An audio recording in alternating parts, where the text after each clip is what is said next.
Could the Dallas Cowboys still make the NFL playoffs, and what are their chances to end up with a top 10 pick? All that and more in this episode of the Locked On Cowboys podcast.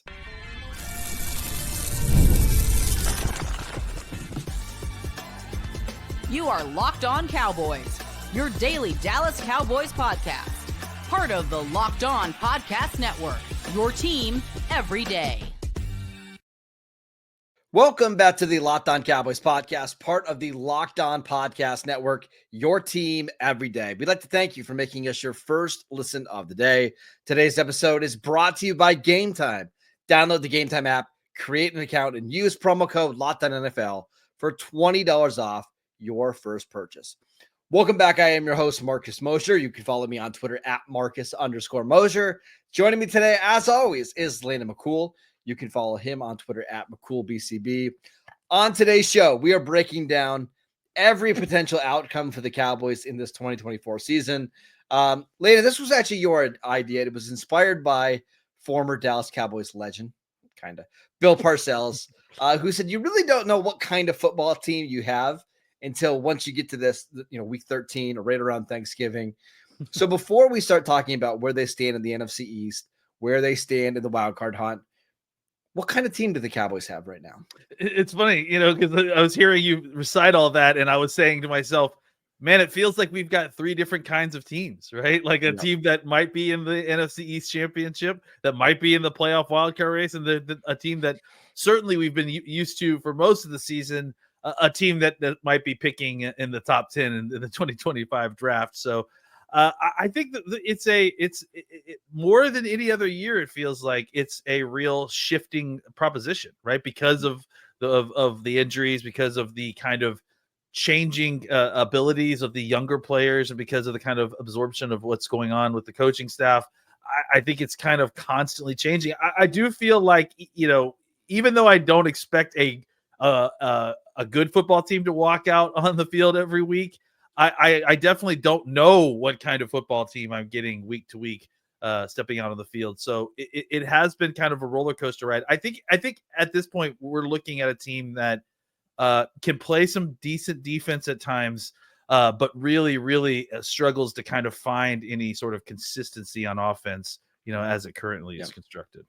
Yeah, and I think I would be a lot more excited about the potential of the Cowboys making a run and winning the last 5 games of the season if you had a healthy Dak Prescott. And you look at the schedule, it's really not that bad. But whenever you have a backup quarterback, you have to be, open to the idea that backup quarterback is going to lose you a very winnable game. Like, that's always in the back of your mind. But let's talk about the NFC East right now, because if you watched any of the talk shows or anything today, everybody's arguing that Philadelphia is the best team in the NFL or the best team in the NFC. The Cowboys still have an outside chance of winning the division. They would need the Eagles to lose the rest of the games. The Cowboys would need to win out. I've never seen a situation like that before, where the Eagles would lose every single game down the stretch. It's never happened before. Oh yeah, last year. I don't envision it happening this year, but it's not totally out of the realm of possibilities. No, Nick Sirianni's pulled it off before. He can do it again. Certainly think that he's shown us he has the ability. It's like that old scouting term. We've seen that he can do it, so let's just see if he can replicate it again in the pros. This is a much better team than we saw last year. It's certainly more stable. And I honestly, I think where they were at the point that they started kind of getting into their losing streak, they were not a good offense. They couldn't consistently move the ball despite all the talent they had on their team. This is a much better offense, and I think the other thing too is that we're seeing this their defense has started to really come into play and become one of the better defenses. So yeah, they're actually, I think, better team than they were early in the season, whereas it felt like last year they were kind of just holding on with both hands to get to the end of the season, where trying to run out the clock. If they can't do that this year, or they don't need to do that this year, they're good. So I want to ask you this, because I think you and I both know that they're not winning. The Cowboys aren't winning this division this year. No. But long term, and when I mean long term, I really mean like over the next couple of years, right? Mm-hmm. How far behind do you think this Cowboys team is from Philadelphia? Because I think if you ask the quote unquote experts, they would say there's a mile gap between these two rosters. I don't necessarily agree. Yeah, it's funny. I was watching that. And this is going to seem like a way off topic, but I was watching that Bengals Steelers game, right? And I was thinking about what the conversation around Russell Wilson was like just a year ago, Yeah. right? Just or just 18 months ago, right? And I feel like this is kind of what I'm rediscovering every single year is that when the coaches and players tell us that every team every year is different, they really do mean it. Like these teams can the wide gap of possible outcomes these teams have every year is broader than we even can conceive. Sometimes we always think that teams are going to be, oh well, they were this good this year, so they'll either be just a little bit better than that or a little bit worse. That's just not necessarily the case. So I think this is a long way of saying I don't know that the Cowboys are terribly far off. If they have a good offseason, they have a couple good things roll their way this offseason, they could be right back in the conversation. Anytime you have a quarterback who's worth it, let's just kind of Sure. that, right? I think that you are probably anywhere from being just outside of the bottom 5 of the league to being anywhere in the top 5. I think it really has a lot to do with how health happens, how a couple things roll. So I do think that if the Cowboys have a good draft, they get some health back. They have a couple key pieces that had some weird timing, like Mozzie Smith. If he has a great offseason and becomes a much better player, you see DeMarvion Overshown take a step or two. You figure out something on offense. I think these are all reasonable goals in the offseason. And if the Cowboys can do that, they can be right back in this conversation. And maybe even like another situation where you have a new coaching staff and it invigorates the team. You have talent. There are lots of scenarios where the Cowboys could very much kind of step right back into 2025 and be in the conversation with the Eagles like they had never left. Yeah, and I was looking at the other side of the ball in that Bengals-Steeler game. Is like it was just 2 years ago. The Bengals were in the Super Bowl, and Lou Anarumo, the defensive coordinator, was getting head coaching interviews, and people thought like, yeah, he's the next great defensive mind. The Bengals can't afford to lose him. He's the only one that knows how to stop these elite quarterbacks. And Russell Wilson threw for almost 300 yards in the first half of that game on Sunday. And it's like I'm actually surprised as we record this podcast on Monday that he hasn't been let go. Like that's how quickly things can change in the NFL. You're getting an MVP caliber season from Joe Burrow, and yet the rest of the roster is so bad that they're already out of playoff contention. So things happen really fast in the NFL. Yeah. And the NFC East, one of the things we know is that it's really hard to repeat as the winner in this division because there's a variety of reasons, but I don't think just because Philadelphia looks great now that they're going to suddenly look great again next year. We know that has not been the case. Well, and I'll even go to recent history. This is the Philadelphia team that has had a history of looking really great at times and then looking not so great at times. Yep. So they've had a problem with kind of sustained excellence at points. So, which I think most of the NFC East has. Right. That's kind of Dallas the defining feature. Right. So we're definitely part of that.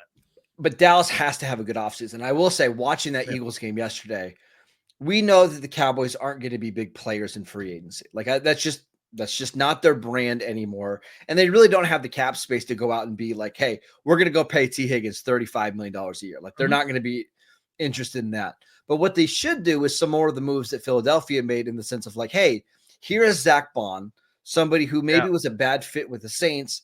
We think he fits our defense a little better. Here's $4 million.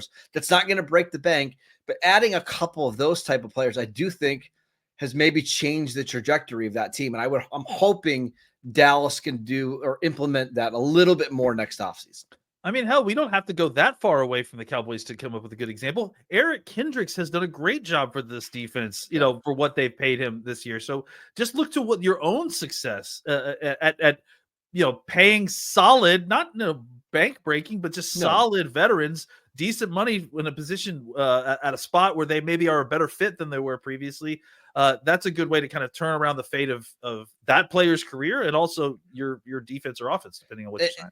And I do wonder, like, if Dallas had made, let's say, 2 more of the Eric Kendricks type of moves, or maybe guys that are even a little bit more expensive than Eric Kendricks, like, what does this roster look like? Maybe they don't lose some of these games to like Atlanta and Houston if their depth was just a little better at a couple spots, or if they maybe took the defensive tackle position a little bit more seriously in the offseason, where you're not relying on Mozzie Smith coming off a shoulder injury to start right away. I'm hoping they're going to be not fully aggressive, but a little bit more aggressive next offseason. That's all. Yeah, and maybe circumstances playing that too. Maybe this was, I mean, we've talked about this as kind of a rebuilding year that they're just not admitting. Maybe, now that they feel like they've kind of done some of the clearing of cap space, they can afford to spend a little bit more money. Not a lot of money, because that's never going to be their thing, but maybe more money in free agency than they did this year. All right, let's talk about the wild card race, because while the division is really out of the picture, the wild card race is not. It is feasible that the Cowboys could make the playoffs this year. We'll tell you how next. This episode is brought to you by IceShaker. Hey, Locked On Cowboy fans, I know you're like me and your holiday shopping list is, let's just say, far from complete. Well, if that's the case, I've got the perfect gift for passionate sports fans in your life. Perhaps you've heard of IceShaker. IceShaker is now the officially licensed with NFL, NHL, NBA, NCAA, and MLB, and will make the ideal gift. Created by and used by the Gronkowski brothers, IceShakers has sold over 1 million bottles. They have changed the game with workout bottles, and this is the gift you've been looking for. Go to IceShaker.com and use promo code LOCKEDONNFL at checkout to save 25% on your order. They have kitchen-grade stainless steel bottles that won't absorb odor like other plastic bottles do. Order your team branded bottles today at IceShaker.com and use promo code LOCKEDONNFL for $20 off your order.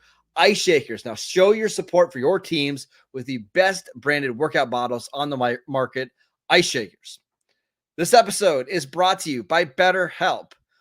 How do you stay cozy during the winter months? Listen, I am in a snowstorm right now. Like, we're not allowed to leave our house. So the wife and I, we've just been putting on movies, sitting by the fire, enjoying some hot cocoa. It's been absolutely fantastic. For some, wrapping up in a blanket with a mug of hot chocolate like we do, or watching a movie with the family is the best way to spend the month of December. But therapy is a great way to bring yourself some comfort that never goes away, even when the season changes. So if you've been thinking of starting therapy, give BetterHelp a try. It's done entirely online. It's designed to be convenient, flexible, and suited to your schedule. Just fill out a brief questionnaire to get matched with a licensed therapist, and you can switch therapists at any time for any reason at no additional charge. Find comfort this December with BetterHelp. Visit BetterHelp.com/LockedOn today to get 10% off your first month. That is BetterHelp, HELP.com/LockedOn. Welcome back to the Locked On Cowboys podcast. We'd like to thank you for making us your first listen of the day. Later, let's discuss the Cowboys' chances of making the NFC playoffs as a wild card. They sit at 5-7 with a very favorable schedule coming up. They play Cincinnati next week at home. They play Carolina, who's playing better. They're playing Tampa Bay, who looked awful against Carolina. They play Philadelphia, and that's the harder one. And then they finish up with Washington.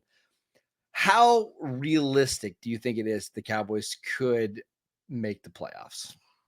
Well, they didn't get a lot of help this weekend, No. It feels like, right? No. It feels like almost everything that you needed to happen to kind of give you a better shot to get into the playoffs almost didn't happen. Like a lot of the teams that you wanted to see lose to kind of get out, clear your way a little bit, ended up winning. So I think, the Cowboys, first of all, it's just absolutely shocking to still look at the standings and see that the Cowboys are only two games under 500. That's just crazy with the way that this season has gone on. That's just nuts to see. And so you look around the rest of the league or the rest of the conference, and it's crazy how many middling teams there are in the NFC. And that's what's so nuts is that there's probably, just doing a quick count, 1, 2, 3, 4, 5, 6, 7, 8, 9 teams that are within a game or two of you in this race at this point. Almost the entire NFC West is in a fight for both the NFC West division title and a wild card playoff spot. So really the only thing that is like working in the Cowboys' favor is a little bit of the schedule, right? Like we talked about, you mentioned they do kind of have an easier schedule. Obviously, that Philadelphia game is going to be difficult. That Carolina game is looking, like you said, is looking more and more difficult, right? Maybe that Tampa game is looking a little bit easier, but I do think that the Cowboys are in a situation where, if they, in the last segment we talked about winning the division required them losing, the Eagles losing out and the Cowboys winning out. Obviously, the Cowboys winning out would be less shocking than the Eagles losing out, in my opinion, right? Like just because of the way the schedule is.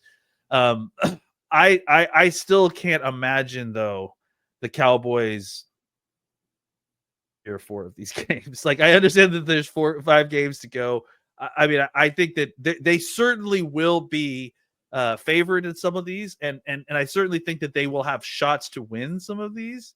But maybe they won't actually be favored now that I'm thinking about the the only one, right? As you were talking, I looked up FanDuel's odds for the Cowboys-Bengals game again in Dallas this weekend because I thought the same thing. Like, hey, Dallas might be favored in every game going forward, other than the Philadelphia game.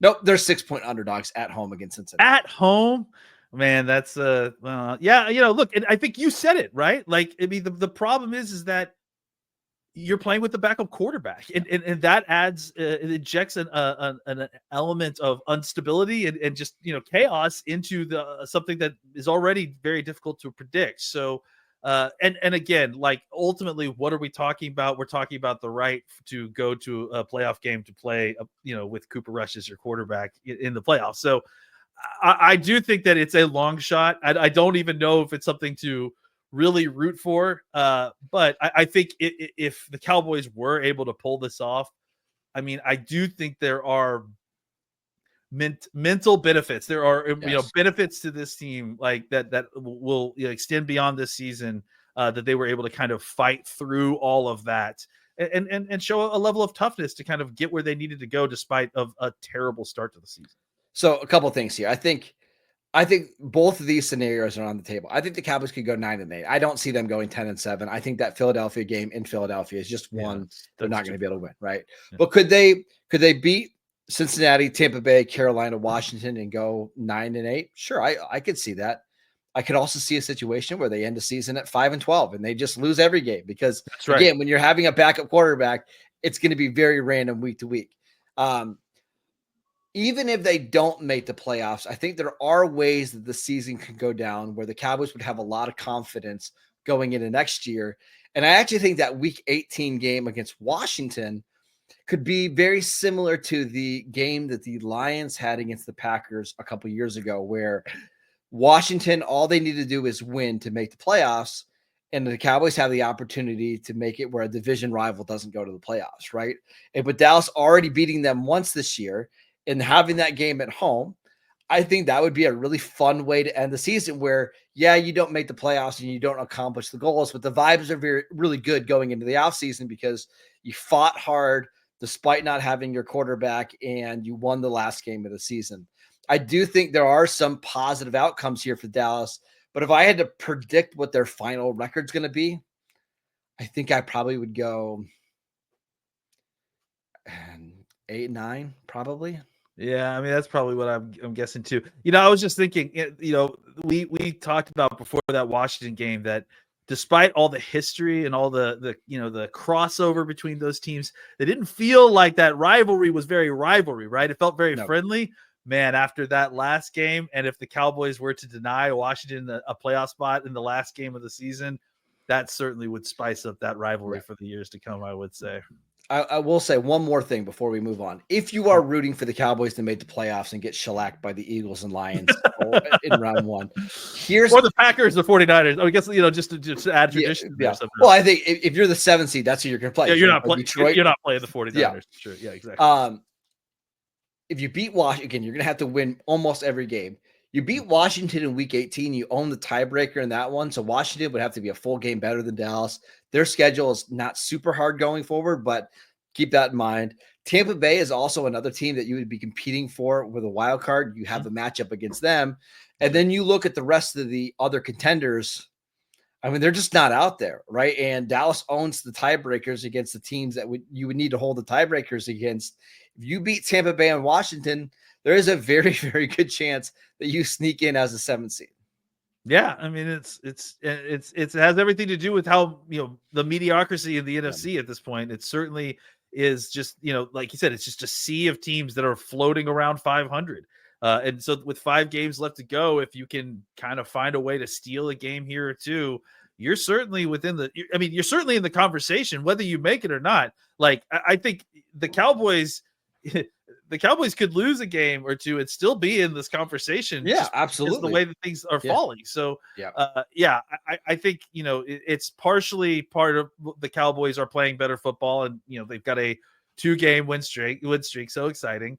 But I think that a lot of it has to do with the fact that there isn't a ton of talented teams outside of, once you get past Washington, do you feel great about Seattle? No. I think Seattle's going to win their division, which is the point. Like, I think maybe, but maybe not. Like, that's the thing, is that the West is so wide open. It's like, it's crazy. So, by the way, Washington has 8 wins right now, but they are on bye in week 14. Here's the remaining 4 games of the season: at the Saints, home against the Eagles, home against the Falcons, at the Cowboys. There is a chance they just win one of those 3 games going into that final week against Dallas. And if Dallas has 8 wins going into week 18, very good chance that they could make the playoffs. So again, I'm not predicting it, but I will say, Landon, if they beat the Bengals in week 14 at home and they get to 6-7, I do think you'll see more people talking about, like, hey, Carolina, Tampa Bay, Philly, Washington, you win 3 of those 4 and you're in. I wouldn't rule it out. There are, just to kind of give, again, further drive the point home, there are 8 teams, obviously, in the NFC South and NFC West combined. Of those 8 teams, only one of them is above 500. And there are 4 of them at 500 right now. Like, this is like, right now we are at the road diverging in the yellow woods. Like, anything can happen in the NFC right now. And there's going to be a lot of cannibalization too, because these teams are it's the end of the year. These teams are going to be playing each other. And who knows how those division games turn out. It's you buckle in for a little bit of a wild ride at the end of this year, to say the least. All right, let's talk about the thing that we really care about, the draft pick order. Where will the Cowboys draft in 2025? We will get to that next. This episode is brought to you by FanDuel.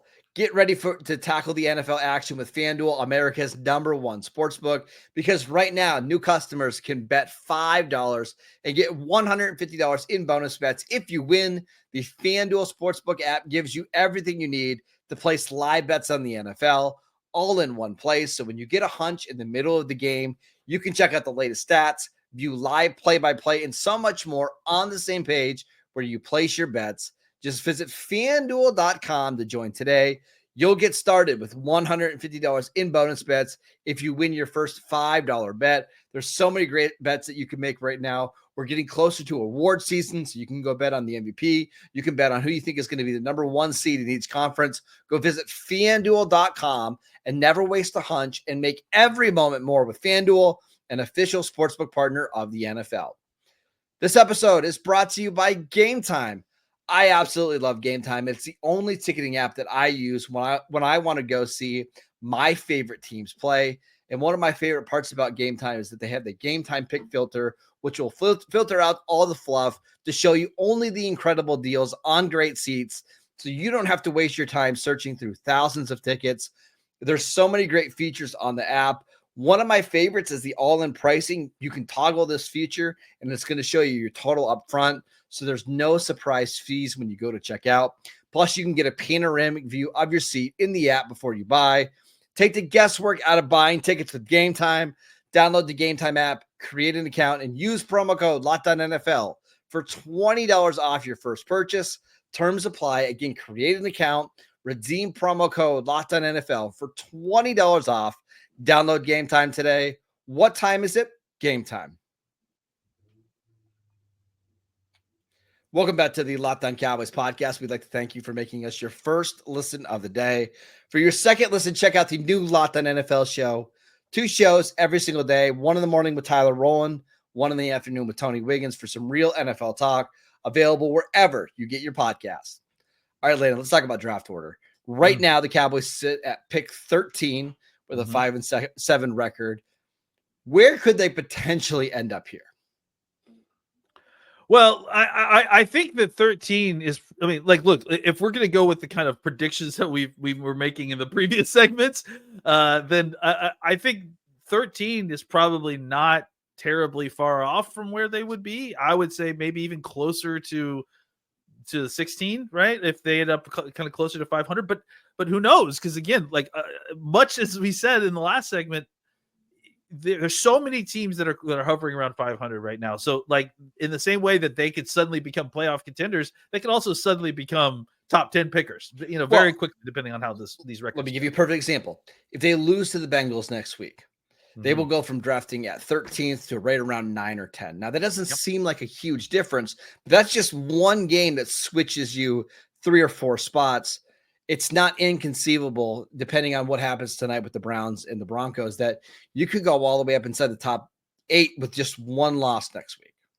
Yeah. So, I mean, every week, that's why it's almost like the tankathon thing. It's like, it's fun to look at, but it's almost like you should just shut it off until the end of the season because you're just teasing yourself. The numbers can move so much based on one game. I mean, I think that moving 4 spots because of one game is a ton, right? Yeah, so it is like, and there's 5 of these things. So there's infinite number of not infinite, but a large number of variables that can happen to kind of, move this number up and down all the place. So I tend to think that if the Cowboys kind of continue to try to win these games because of the way their schedule is, I think 7-8 wins. That sounds probably right. Like they win the majority of these games, and if they do that, then I'm still hoping that they pick in the top half of the draft, that they take 15-ish. And look, the Cowboys have picked a lot of great picks in that area too, so that certainly isn't something to be upset about. But I think for those folks that were hoping for Travis Hunter, the stuff that we had kind of that about, dream is gone. Yeah, well, and honestly, it ended this weekend not only with the Cowboys winning, but you had teams: Jacksonville, Las Vegas, the Giants, the Patriots, the Panthers, the Jets, and the Titans all lost. The top 7 teams in the draft order all lost, and now those teams are all at least 2 losses behind the Cowboys. Seems pretty unlikely that the Cowboys are going to jump any of those teams. It's crazy how like this was like one of the famous non-stress Sundays with the Cowboys. The Cowboys weren't playing, but yet the ball rolled absolutely the wrong way. No matter which way you're looking, whether you want the Cowboys to draft in the top 10 or you want them to make the playoffs, things did not go the way the Cowboys this weekend. That's okay. There's still 5 more of these. There's plenty of movement left. I just want to know, at what point do we have to be in the draft where mock drafters won't be putting Ashton Genty to the Cowboys no matter what? Because that's it's too late now, I've seen right? Every mock has them. And honestly, with them drafting right now at 13, it feels like that's just going to be inevitable at this point. Oh, yeah. Like it just feels like, I mean, certainly the mock drafting of him to the Cowboys is inevitable, right? Like at this point, like because they've won 2 games in a row, they're probably going to be in this area for, at least until, obviously, like you mentioned, at least until the Cincinnati game, and then they moved a little bit. But even then, I don't know that you've moved enough to be out of being, dealt Ashton Genty in these mock drafts. So maybe we'll get lucky. We'll get some more. What's the Missouri wide receiver, Luther? Luther Burden, who just declared today. That's where now we're talking. See, maybe we'll start getting some more of that thrown in there a little bit. But yeah, I would imagine seeing a bunch of the running back from Boise State, simply because of where the Cowboys are, who the Cowboys are, and all the numbers of everything. We'll know better after the next 2 weeks, not only because we're getting closer to the season, but you're playing 2 teams that are currently drafting ahead of them in the Bengals and Panthers. If the Cowboys win those 2 games and they get to 700, if they get to 500 at 7-7, then they're probably going to be drafting 15, 16, 17, 18, like right in that range. If they lose both of those games and now all of a sudden the Panthers and the Bengals jump them, now we're talking about them potentially having a top 8 pick. So don't stress about this draft order too much. We'll figure out a lot of this over the next couple of weeks, but it's a very interesting situation where drafting inside the top 7 is likely. This team being 500 and being back in the playoff picture is also very likely too. So what a wild season. There's a segment of Cowboys fandom that's probably pretty upset about both either Ashton Jinty being drafted or Mason Graham. I have a feeling that we're going to be ping-ponging back and forth between those two picks, depending on exactly how the Cowboys record goes. So maybe just buckle up a little bit, Cowboys fans. Yeah. All right, that is it for today's show. We want to thank you for making Locked On Cowboys your first listen every single day. We are free and available on all platforms. Follow Landon on Twitter at McCoolBCB. I'm at Marcus_Mosier, and we will see you right back here tomorrow.